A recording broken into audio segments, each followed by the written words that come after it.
Hola, muy buen día. Mi nombre es Josué Solís. Vamos a empezar compartiendo la pantalla y les voy a explicar dónde pueden encontrar esta presentación de cómo utilizar un anticonvulsivo adecuadamente.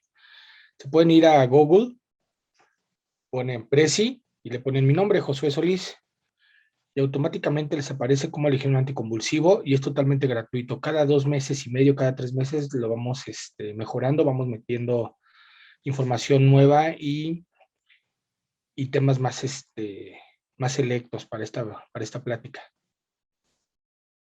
Perfecto. Cuando hablamos de convulsiones o de epilepsia, tenemos un poquito de dudas entre diferenciar de entre una y la otra.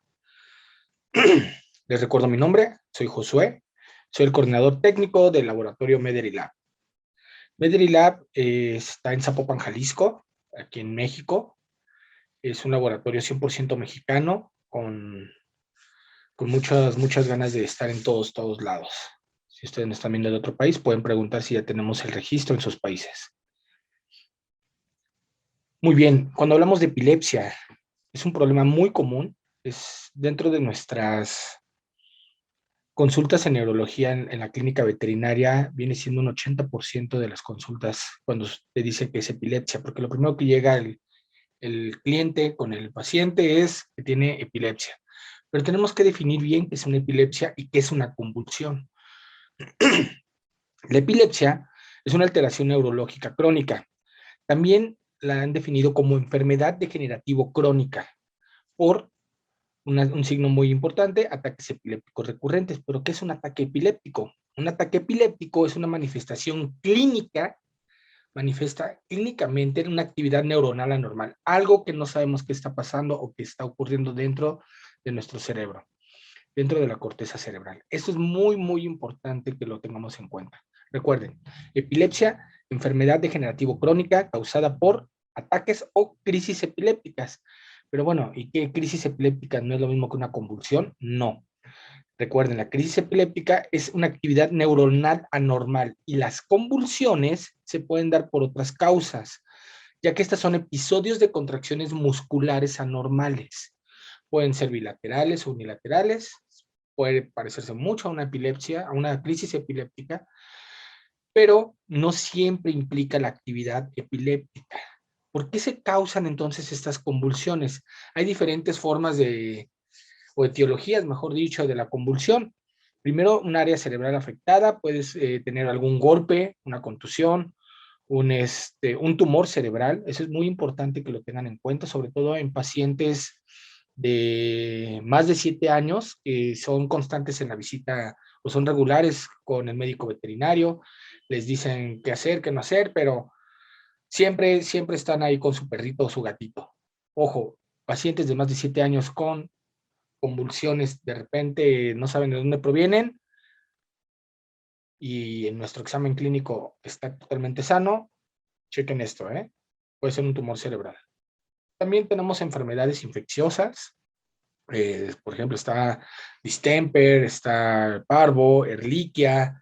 Ehrlichia es altamente correlacionado con convulsiones, dirofilaria, isquemias en el corazón, problemas renales, urea alta, insuficiencia renal aguda, problemas hepáticos, tenemos intoxicaciones, son muy comunes por organofosforados, organoclorados, piretroides, amidinas, amitraz. También tenemos intoxicaciones por DDT, todavía se sigue utilizando en algunos países. Se me ocurre también las partes etológicas, esas son bien importantes de cuestionar, porque la etología, como lo hemos estado viendo en este tiempo de pandemia, es muy común el estrés, los ruidos fuertes, los truenos, balazos, golpes. A lo mejor era un perro rescatado y tiene mucho miedo de la escoba porque le pegaban con la escoba y empieza a convulsionar. Eso no implica que sea epilepsia. Puede ser una convulsión etológica. Les digo, hay muchas causas de problemas convulsivos, ojo, convulsión, contracciones musculares anormales. Esa es la diferenciación entre convulsión y epilepsia. ¿Cómo se clasifican estas convulsiones o estas crisis epilépticas? Tenemos las sintomáticas, reactivas, criptogénicas e idiopáticas. Esta clasificación es muy vieja, pero me gusta mucho porque define muy bien cada una de las situaciones. Por ejemplo, las sintomáticas también las podemos conocer como intracraneanas, están dentro del cerebro, forman parte del cerebro. Por ejemplo, un cisticerco, un trauma cerebral, un tumor, algún golpe muy fuerte que haya comprometido el cerebro, todo lo que esté dentro del cerebro. Eso es lo que nos va a decir, bueno, hasta que no haya cerebro. A eso también podemos tener como sintomática o intracraneana. Tenemos las reactivas. Las reactivas son consecuencia de daño metabólico tóxico, como por ejemplo problemas renales, del hígado, que le pusieron el insecticida y se empezó a lamer el perro y se lo tragó. También estas reactivas también son llamadas extracraneanas. Están dentro del mismo cuerpo, pero fuera del cerebro. Las criptogénicas también se les llaman extracraneanas, pero están fuera del cuerpo. ¿Qué quiere decir esto que están fuera del cuerpo? Bueno, sabemos más o menos que tenemos una sospecha, pero no sabemos el origen o cómo identificarlo.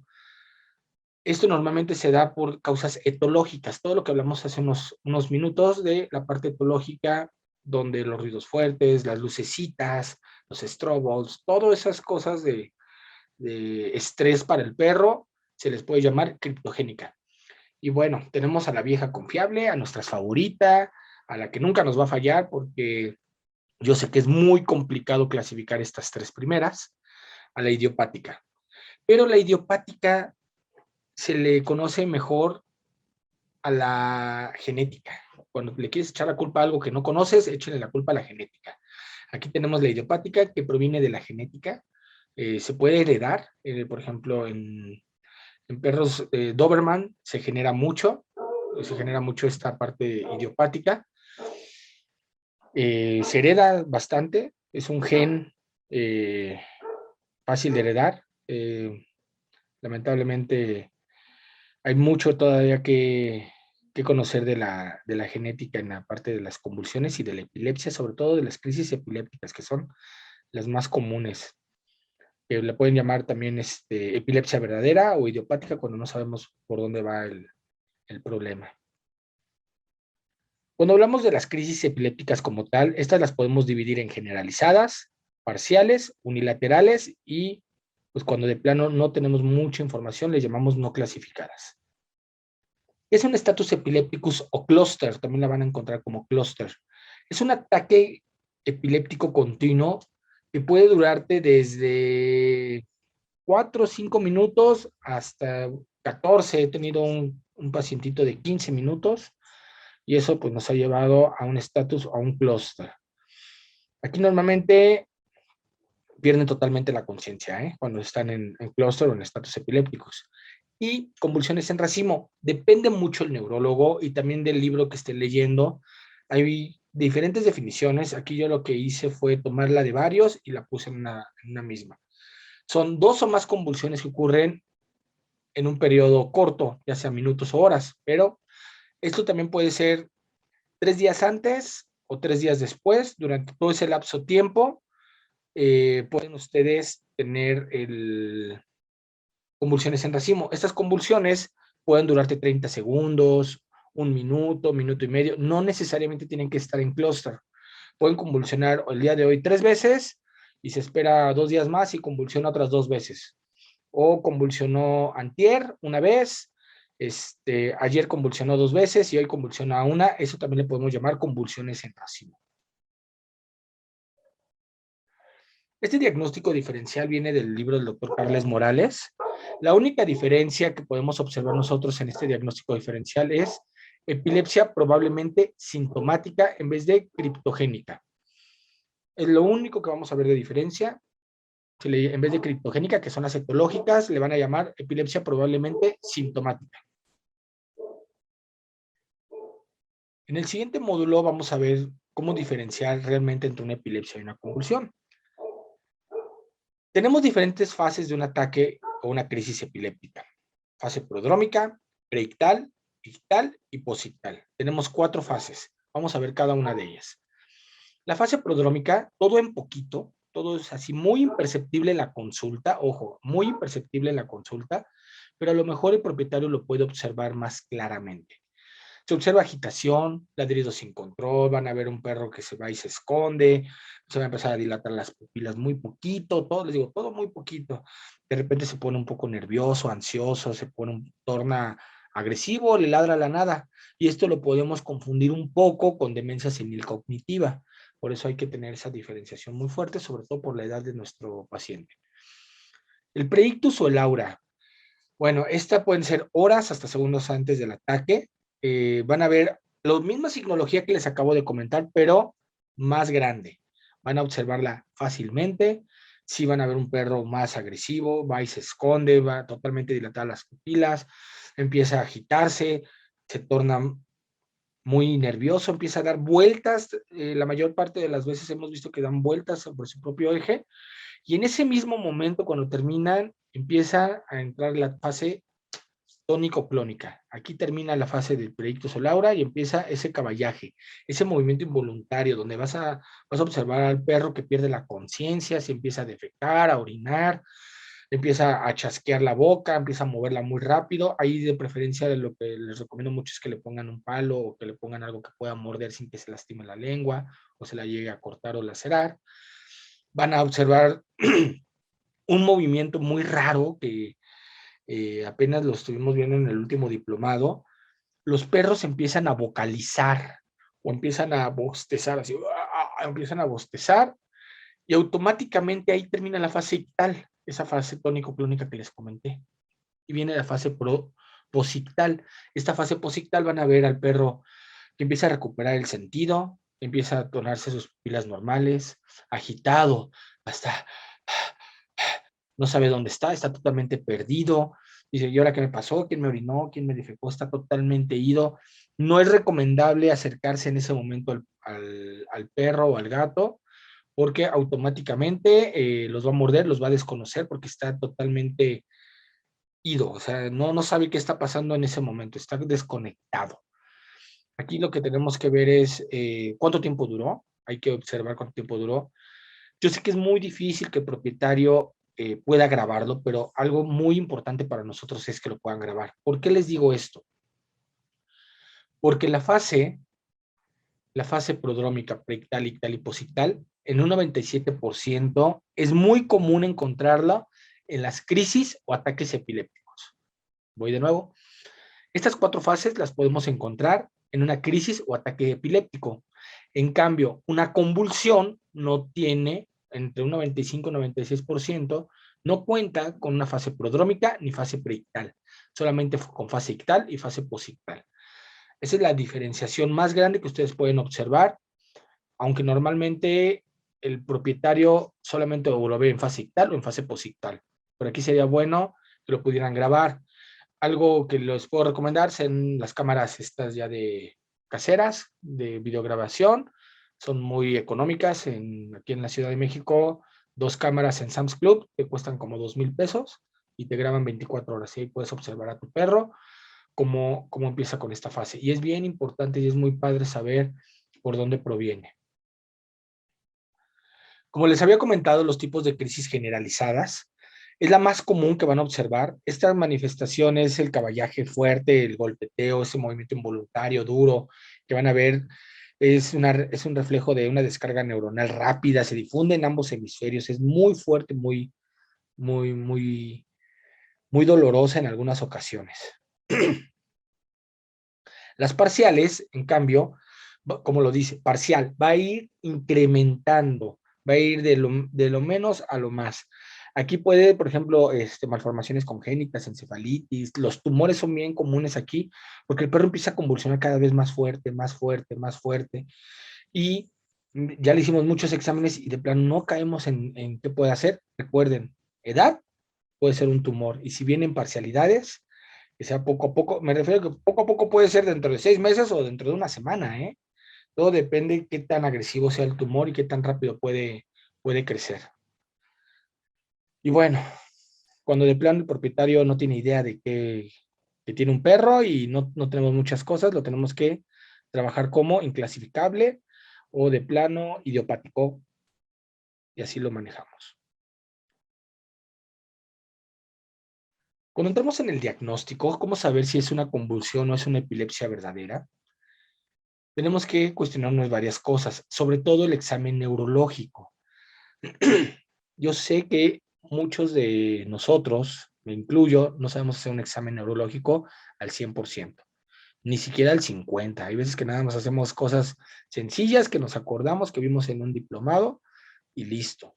Para eso, si ustedes me mandan un WhatsApp al final de la plática, les voy a dejar mis datos y mi correo electrónico. Con mucho gusto les voy a obsequiar un examen neurológico en español, PDF, a colores, con dibujos. Así de fácil. Son 56 hojas donde van a encontrar todo.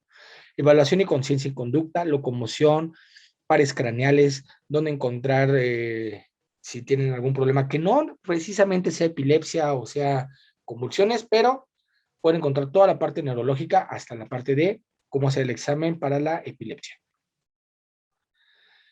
Y aquí hablamos de diferentes niveles para el diagnóstico. Cuando tenemos en el primer nivel, llega el paciente, supongamos que llega en clúster, únicamente en clúster, hacemos su examen clínico, a lo mejor el propietario le hizo un video, le hicimos examen de sangre, le empezamos a hacer nuestro examen neurológico para ver los pares craneales, a ver si hay algo ahí anormal, pero el perro es normal. No hay nada raro en el examen clínico, en el examen de sangre, en los videos, nada más estamos viendo que está convulsionando. Aquí lo podemos hacer dos cosas, lo mandamos a casa o nos lo quedamos para observación 24 a 48 horas. Normalmente no hay que hacerle más que, si es que sigue en clúster, en clínica, eh, tranquilizarlo, estabilizar al paciente y listo. No hay que mandar medicamento a largo plazo, solamente a corto plazo. Pero si esto sigue continuando, tenemos que llegar a un nivel 2. Ok, ya vimos que es anormal, pero ¿sabes qué? Es simétrico. Si es simétrico el problema, hay varios puntos que tomar. Anomalías de sangre, convulsión estructural, metabólica o tóxica. A lo mejor se comió un lamió la bolsa de la basura que estaba llena de insecticida, eso me ha tocado, o que se comió la galleta con raticida, o a lo mejor ahí tiene un problema de hemoparásitos y apenas nos acaban de traer el estudio. Hay clínicas que no tienen, que no se cuenta con estudios rápidos y no nos tenemos que esperar 24 horas a que nos den el diagnóstico. Cuando es asimétrico, hay que ver si es lateralizado, si es nada más de una zona, de un solo lugar. Y si es simétrico y encontramos cualquiera de estas tres cosas, ya la hicimos. Pero si no es así, tenemos que ir a una resonancia y a tomar líquido cefalorraquídeo. A lo mejor en el líquido cefalorraquídeo tenemos algo más, tenemos una infección que nos estuviera causando las convulsiones, pero si de plano ya vemos que es normal, aquí podemos ver que puede ser epilepsia genética o criptogénica, de plano. Ya cuando vemos que la resonancia y el líquido es normal, podemos deducir epilepsia genética o criptogénica. Tenemos que descartar criptogénica. Pero si es anormal, todo el problema es intracraneano. Entonces tenemos que meternos al siguiente nivel. En el siguiente nivel, que es el 3, podemos hacer el electroencefalograma. Ojo, estoy hablando que al hacer la resonancia magnética fue normal, no hubo nada en la resonancia magnética y ya vimos que estas dos cosas de plano no están siendo muy exactas. Podemos hacer el siguiente nivel, que es electroencefalograma. El electroencefalograma lo que va a observar es un cambio muy tenue en alguna parte del cerebro. Este cambio tenue de la parte del cerebro lo podemos llamar epileptogénesis, que es el proceso mediante el cual un determinado grupo o circuito de neuronas va a empezar a formarse raramente. Por ejemplo, tenemos la primaria que sale del tálamo y va a ir al todo el cerebro. Va a esta parte, va a esta parte, va a esta parte, y aquí empieza, se desconectan estas neuronas y empiezan a tener una retroalimentación negativa muy fuerte y empieza a dañar totalmente el cerebro. Tenemos las focales. Las focales, vamos a ver un área muy pequeña, y esto puede confundirse mucho con mioclonos post-distemper, esos movimientos involuntarios, se puede confundir. Entonces tenemos que decidir bien si es mioclono o si es una epileptogénesis focal. Pero la secundaria vas a tener un inicio focal y posteriormente va a correr al tálamo y del tálamo se expande a todo el cuerpo. Por ejemplo, llega a esta parte del cerebro, empieza a recorrer, empieza a tener retroalimentación negativa a todas estas neuronas, llega al tálamo, el tálamo se desconecta totalmente y empieza a esparcir la información por todos lados. Esa sería la secundaria. Lo último o lo más nuevo que van a encontrar en esto, en el electroencefalograma, es ver el daño cortical exacto. Supongamos que encontraron un daño en esta parte del cerebro. Ok, ¿qué es lo que están haciendo ahorita unos investigadores en Japón? Abren esta parte del cerebro y vuelven a meter electrodos, pero más pequeños, ya no los grandotes para todo el cerebro, sino pequeñitos, del tamaño de los balines de acupuntura, así de ese tamaño, muy pequeñitos, seguiditos, hacen totalmente un cuadro donde va a empezar a ver esta parte del electroencefalograma más focal, más en esa zona, para que nos diga exactamente dónde empieza esta signología. Entonces, ¿qué es lo que va a pasar aquí? Vamos a tener, digamos, viene lo voy a poner así por un ejemplo, viene el R1, R2, R3, R4, viene S1, S2, S3, S4, y el R4 y el S4 son los que se activaron cuando empezó a convulsionar el perro. ¿Qué es lo que hacen entonces los neurólogos? Vuelven a entrar, quitan este pedazo de cerebro y le bajan la cantidad de convulsiones hasta un 90% en 6 meses. Estos pacientes tienen clúster, convulsiones en racimo, y normalmente ya tienen de entre 4 a 5 combinaciones de medicamentos. Por eso son candidatos a ese tipo de cirugías ya muy agresivas, pero tienen muy buen pronóstico. Próximamente va a salir el artículo científico. Cuando lo tenga, lo voy a subir a la carpeta de Dropbox, donde aparece también el examen neurológico, y ustedes lo puedan tener. La verdad es algo muy emocionante que ya lo estén haciendo en línea veterinaria. Pero les voy a poner un ejemplo muy padre de resonancia magnética.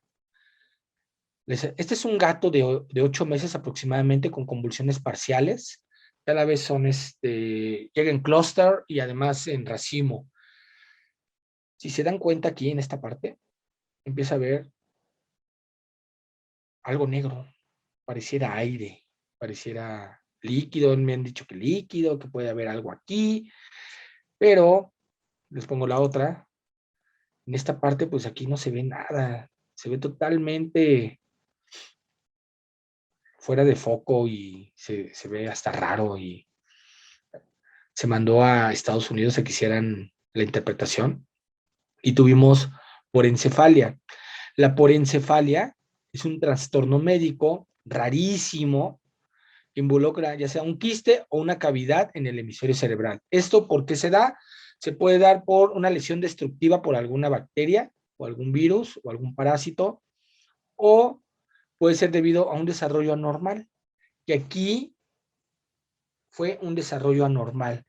El gato, como les dije, en parcialidades, fue creciendo, conforme iba creciendo de edad y de tamaño, fue creciendo esta cavidad y fue incrementando las convulsiones.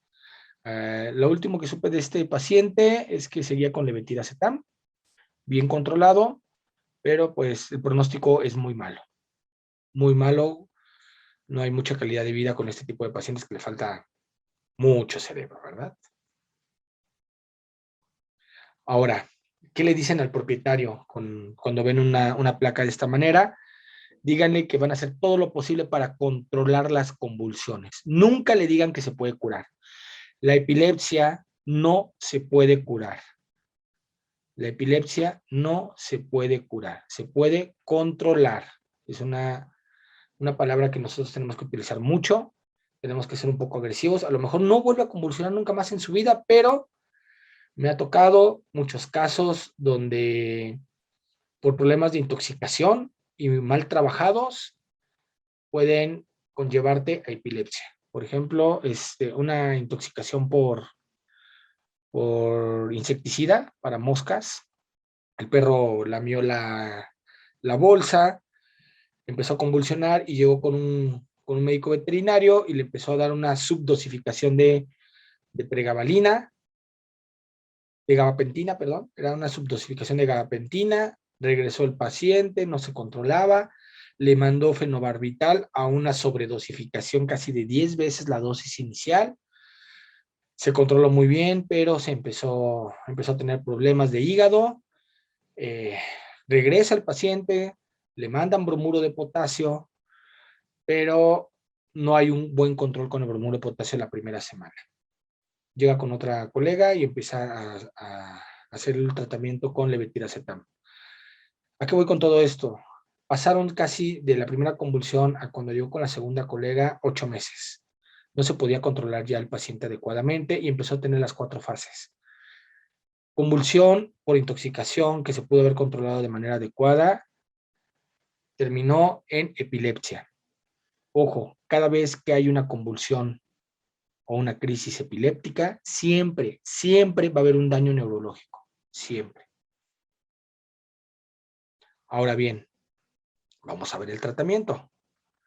Dentro del tratamiento tenemos que saber la edad, el estado clínico, la intensidad, qué tan frecuentes son las convulsiones, intervalo de dosificación, efectos secundarios, el costo.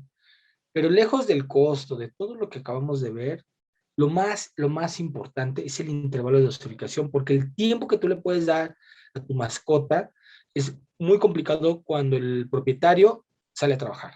Si no hay nadie que le dé cada 8 horas, eviten dar tratamientos cada 8 horas. Si alguien le puede dar cada 8 horas el medicamento, se lo pueden prescribir, pero si no, tratemos de buscar otras opciones. Y aquí les voy a dar varias opciones. Les dejo esta tablita, viene un artículo científico de nuevas terapias para niños, está muy padre. Chéquense el bromuro y el fenobarbital, que siguen siendo a la fecha los dos medicamentos ideales para perros y gatos. Vienen desde 1857 y 1912. Una segunda generación, donde tenemos aquí al clonazepam, al clobazam, a la gabapentina, al felbamato, al topiramato, al levetiracetam, a la pregabalina. Y ya por último, una tercera generación que ya son a partir del 2010 en adelante, el brivaracetam, que es el análogo del levetiracetam, y al último el CBD, que en el 2019 fue aceptado por la Unión Europea y en el 2020 por la Unión Americana para cierto tipo de enfermedades, sobre todo, por ejemplo, en la Unión Americana, el CBD se puede utilizar en niños con síndrome de Lennox-Gastaut y eso son convulsiones muy dolorosas. Les voy a platicar un poquito de cómo funcionan los fármacos aquí en la neurona. Tenemos una neurona presináptica y una neurona posináptica. La neurona presináptica, por ejemplo, aquí en los canales de sodio, actúan todos estos medicamentos, En las subunidades alfa y delta de los canales de calcio, la gabapentina y la pregabalina. También se está estudiando que el CBD pueda entrar en estas subunidades de alfa y delta de los canales de calcio. Acá tenemos a los canales de potasio, el canal de cloro no aparece aquí, pero ahorita lo vamos a ver. Aquí en las vesículas de los neurotransmisores 2-alfa está el levetiracetam y el brivaracetam. Por acá abajo tenemos a los receptores GABA, a las benzodiazepinas y a los barbitúricos. Esto necesito que le tengan muy en cuenta todo esto. Y el CBD también está actuando sobre los receptores GABA-A. Sobre los receptores GABA, hay otros receptores por acá, no aparecen todos los receptores, pero aquí hay un receptor GABA-A donde va a actuar el CBD. La misma neurona, pero ahora dividida en dos formas. Neurona excitatoria, neurona inhibitoria, hablando de la neurona presináptica y la neurona posináptica con sus receptores AMPA y su receptor NMDA. Esto de aquí del medio es el glutamato. ¿Cómo funciona el bromuro de potasio? Que es, es el más viejo de los productos. El bromuro de potasio va a competir en el canal de cloro con las moléculas de cloro para estimular a los agentes GABA y estos se encarguen de disminuir la excitación. Eso es lo que hacen los agentes GABA-aminobutírico, disminuyen la excitación. ¿Qué es lo que hace el fenobarbital? El fenobarbital va a ser más permeable el canal para permitir la entrada más rápida del cloro. Lo va a hacer más grande, más fácil, más jugoso de poder entrar. Por eso combinan mucho bromuro de potasio, el epilexis, con fenobarbital, para que esta combinación permita una mejor estimulación de la neurona inhibitoria y así salgan los agentes GABA más rápido. Como ya les había dicho, la pregabalina y la gabapentina actúan en el canal de calcio. El levetiracetam se une en las vesículas de los neurotransmisores y también va a actuar sobre el canal secundario de sodio. Esto es lo que hacen estos productos a largo, así muy generalmente, ¿eh? Todo es un poquito más complicado ahí. La pregabalina, aparte de ser un antiepiléptico, aquí nos demuestra que es un poderoso analgésico. Vamos a hablar ahorita de cada uno de ellos.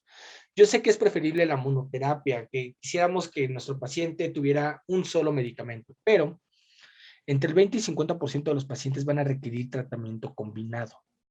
Lamentablemente, con monoterapia no solamente vamos a poder controlar a nuestros pacientes.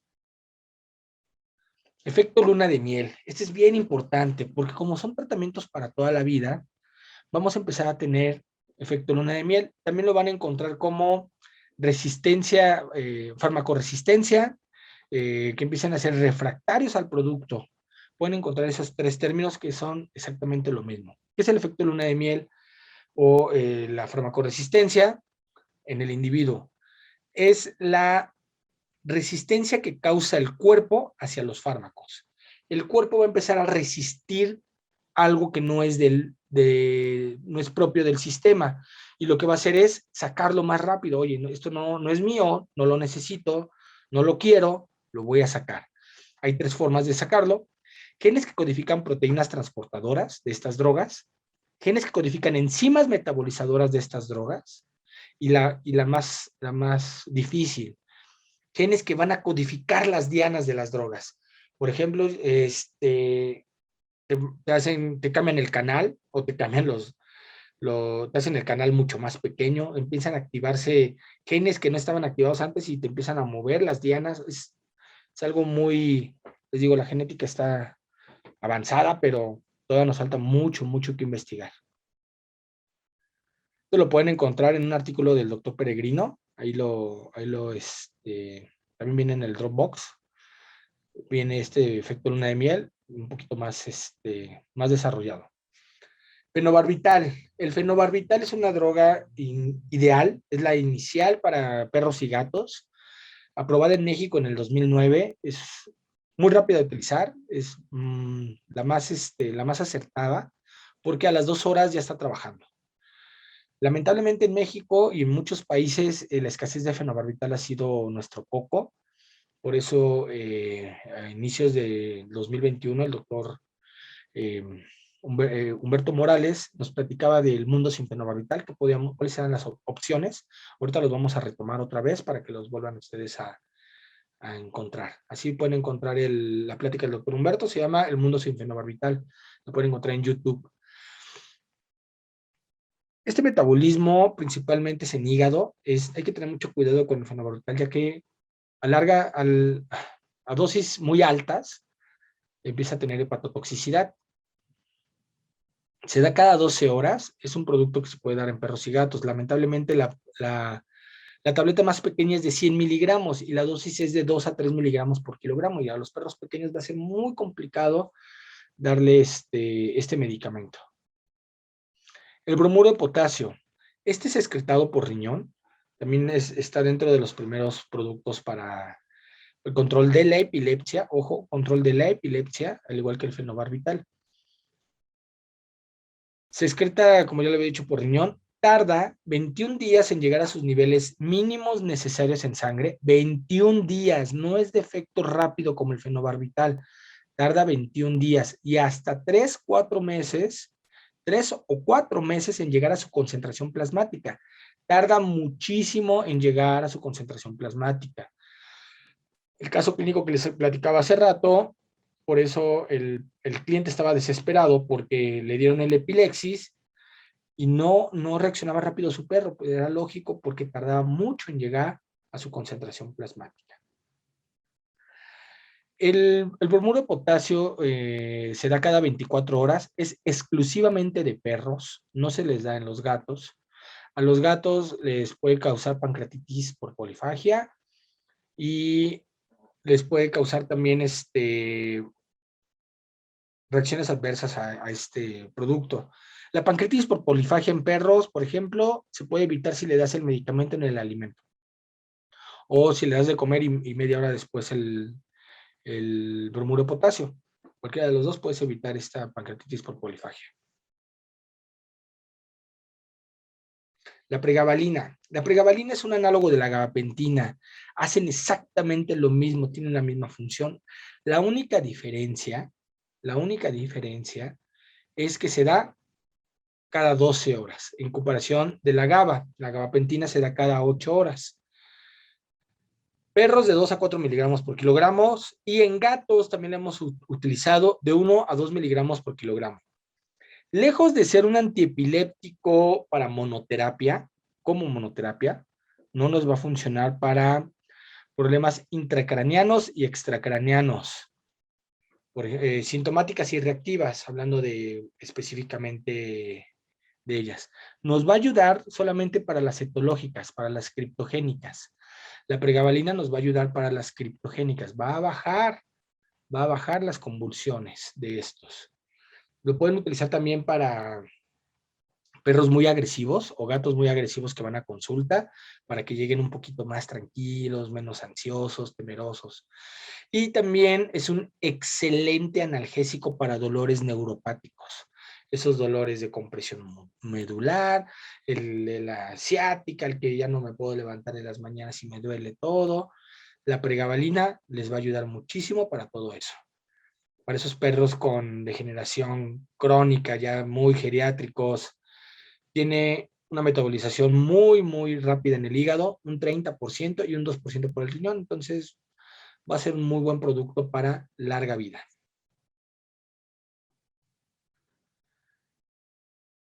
El levetiracetam es una droga que podemos utilizar durante la emergencia.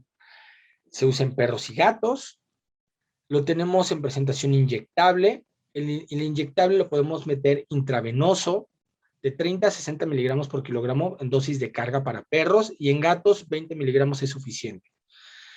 Si no se puede utilizar la vía de IV, podemos utilizar intramuscular y subcutánea. Podemos utilizar esas 3 vías, intravenosa, intramuscular y subcutánea. Nos ha ido muy bien con esas 3 vías. Se da cada 8 horas. Pueden utilizar como tip, si no es epilepsia y son convulsiones, podemos utilizar la dosis que le toca en el día, dividirla en 2. Por ejemplo, si le tocan 60 miligramos porque es un perro de 1 kilo, le tocarían 30 miligramos en la mañana, 30 miligramos en la noche. Es muy buen producto. Actúa rapidísimo, pero como les decía, se puede utilizar durante la emergencia. Hay dos maneras de ver esto. Si el paciente llega en clúster y con convulsiones en racimo, pero cuando llega con ustedes ya está totalmente tranquilizado y estabilizado, pueden meter el levetiracetam intramuscular o intravenoso, como se les haga más fácil. Pero, ojo, pero si el paciente no deja de convulsionar, ya lleva más de 10 minutos, tiene un clúster muy fuerte y está totalmente ido el perro y está muy fuerte la convulsión, lo más ideal es meterlo en coma barbitúrico o con benzodiazepinas. O lo que ustedes tengan a la mano, ya sea una ketamina, un solazepam, una dexmedetomidina, lo que ustedes tengan para poner en coma totalmente al paciente. ¿Por qué? Recuerden su neurona de que hablábamos hace rato, la presináptica y la postsináptica. El Levibet va a actuar sobre la presináptica, la va a totalmente a parar la salida del glutamato de esta. Pero ¿qué pasa con la posináptica? En la posináptica vas a tener una retroalimentación negativa muy fuerte, que va a llegar un momento en que ya no va a necesitar glutamato para seguirse excitando. Por ejemplo, imagínense que vienen en un auto, en una pendiente, y se quedan sin frenos. Deciden apagar el carro, pero lamentablemente la inercia y la física va a seguir haciendo que el carro avance. Es exactamente lo mismo. Aunque aquí yo apague al perro en la neurona presináptica, la neurona posináptica va a seguir trabajando, va a seguir trabajando. ¿Se pueden combinar? Sí.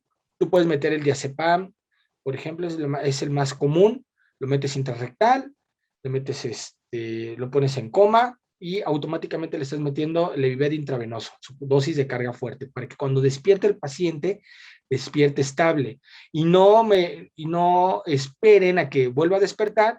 Ah, no, volvió a convulsionar, vuélvelo a dormir. No, eso no es lo más adecuado. Eso ya debería de ser obsoleto para nosotros. La mejor recomendación, dormirlo, meter el Levibet.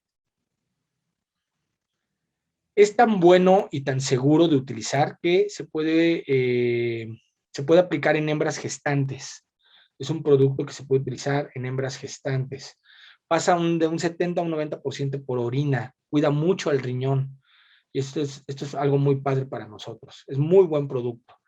Pero tanto el fenobarbital como el levetiracetam han tenido efectos luna de miel en menos de año y medio. Hasta ahorita, en los 2 años que llevamos trabajando con levetiracetam, no hemos tenido efecto luna de miel en México, pero en otros países con el Keppra, que es el de línea humana que se utilizaba comúnmente, han tenido efecto luna de miel. La primidona, al no haber fenobarbital, tuvimos que utilizar este recurso de la primidona. La primidona es un desoxibarbitúrico. Este desoxi se va a biotransformar dentro del cuerpo, se metaboliza y va a dar dos activos importantes: feniletil malonamida y fenobarbital. Y esto nos va a ayudar a disminuir las convulsiones. Pero ojo, volvemos a lo mismo con el fenobarbital. Si empezamos a dar muchas dosis, vamos a tener un problema hepático muy fuerte.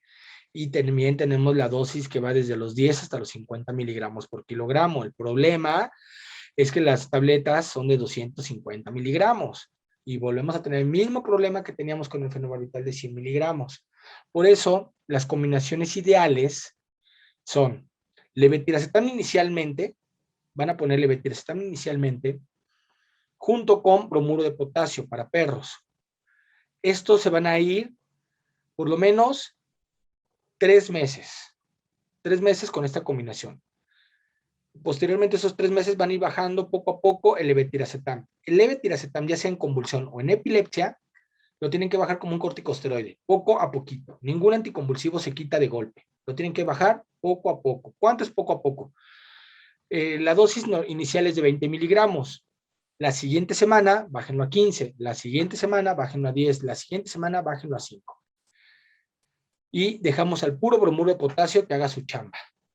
Oye, ¿sabes qué? El propietario no se lo puede dar tantos días, tanto tiempo. Ok, por lo menos un mes con esta combinación y después ir bajando el Levibet. Por lo menos un mes. Esta es la indicación. Un mes de Levibet con bromuro de potasio. El doctor Humberto Morales nos manejaba 3 meses y luego veíamos cómo estaba el Levibet. Pero yo les recomiendo estas dos formas, ya sea un mes de esta combinación o hasta 3 meses con esta combinación, que es lo ideal. 3 meses es lo ideal. Un mes es lo mínimo necesario.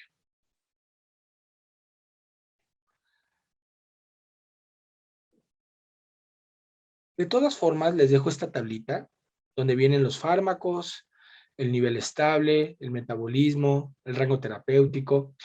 Y no hablé de la imepitioína. La imepitioína es un fármaco nuevo que sacó Boehringer allá en Europa, que hace una función muy similar al fenobarbital.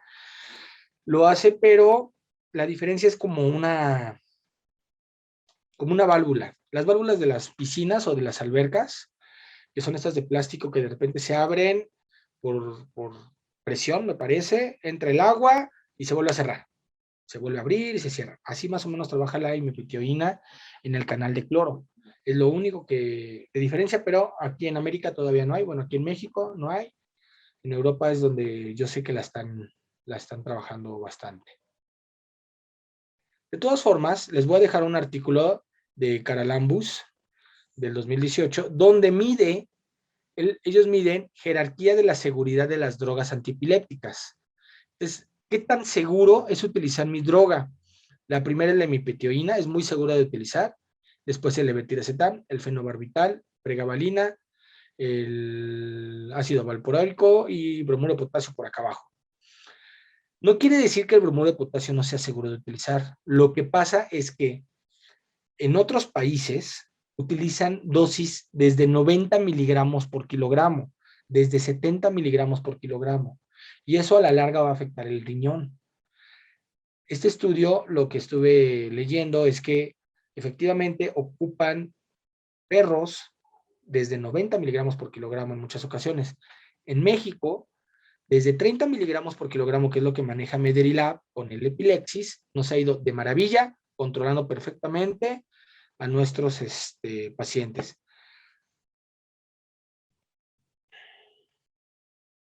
Y también tenemos la pirámide de la eficacia. ¿Qué producto es el más eficaz? Ok, ya me dijiste cuál es el más seguro de utilizar, pero ¿cuál es el más eficaz? El más eficaz y el de la punta del iceberg es el fenobarbital. De ahí viene el levetiracetam y el bromuro de potasio. Estas dos pirámides las saqué del artículo científico que viene ahí, también está en el Dropbox, lo pueden leer. La verdad es que yo sé que tenemos levetiracetam y bromuro de potasio. Es muy complicado sacar en línea veterinaria fenobarbital, pero esperemos algún día tenerlo nosotros.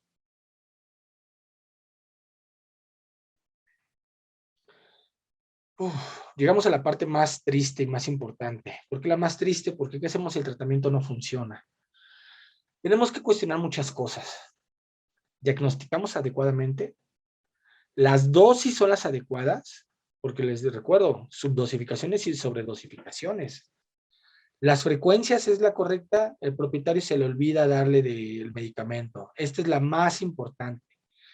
¿De verdad el propietario le está dando el medicamento a nuestro paciente? Ojo, recordar esto, la parte refractaria o la parte de luna de miel o la parte de farmacoresistencia. Y además que del 15 al 30% de los pacientes epilépticos no van a poder ser controlados ni con 3, ni con 4, ni con 5 combinaciones de fármacos. Ustedes pueden combinar Levivet con bromuro, fenobarbital con bromuro, pregabalina con bromuro y con Levivet y con fenobarbital. Pueden combinar porque actúan de diferente forma.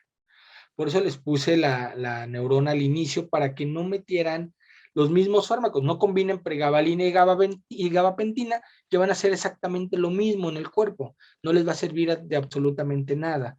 O no metan una benzodiazepina y un barbitúrico al mismo tiempo, porque van a actuar sobre el mismo canal y no les va a funcionar de nada. Entonces, pero, por ejemplo, el fenobarbital y el bromuro de potasio, aunque actúen en el mismo canal, hacen dos cosas diferentes en el canal. Por eso es importante saber un poquito más de la farmacocinética y farmacodinámica de cada uno de nuestros productos que vamos a combinar. Muy bien, hablando rápidamente de CBD. CBD yo sé que está ahorita en boca de todos, lo están utilizando para muchas cosas. Tengan cuidado porque así empezaron con los corticosteroides. Los empezaron a utilizar a diestra y siniestra y ya ven los problemas que causaron a largo plazo. Ya está este mecanismo de acción, ya lo podemos encontrar, que aumenta la actividad GABA, el receptor GABA-A y modula la entrada de calcio, pero únicamente actuando con CBD. Dependiendo ya también la calidad del CBD, va desde los 10 hasta los 50 miligramos por kilogramo. Tengan en cuenta que tienen altas tasas de efectos adversos, tiene ese hepatotóxico también el CBD, tengan mucho cuidado con el hígado, esténlo revisando cada 3, cada 4 meses. Es muy, muy importante que chequen esta parte. Les dejo dos artículos científicos donde ha demostrado que el CBD por sí solo, como monoterapia, no ha funcionado adecuadamente para las crisis epilépticas. Solamente las ha disminuido. Las disminuyen de un 50 a un 60%. He tenido 2 o 3 colegas que lo han ocupado el CBD y sí les ha ayudado en un caso pero estamos hablando de un caso de entre 300, 400, eso es muy poquito. Necesitamos más información de esto. En gatos, yo no recomendaría el CBD en gatos, tengan mucho cuidado, es altamente hepatotóxico en gatos.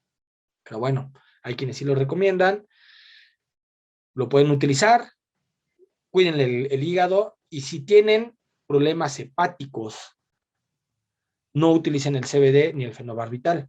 Si tienen problemas renales, no utilicen bromuro de potasio. Recuerden, si ya tienen una insuficiencia renal aguda, no es necesario que sigan haciéndole trabajar mucho al riñón. Hay otras opciones. Ya les puse ahí varios fármacos y muchos actúan de la misma forma.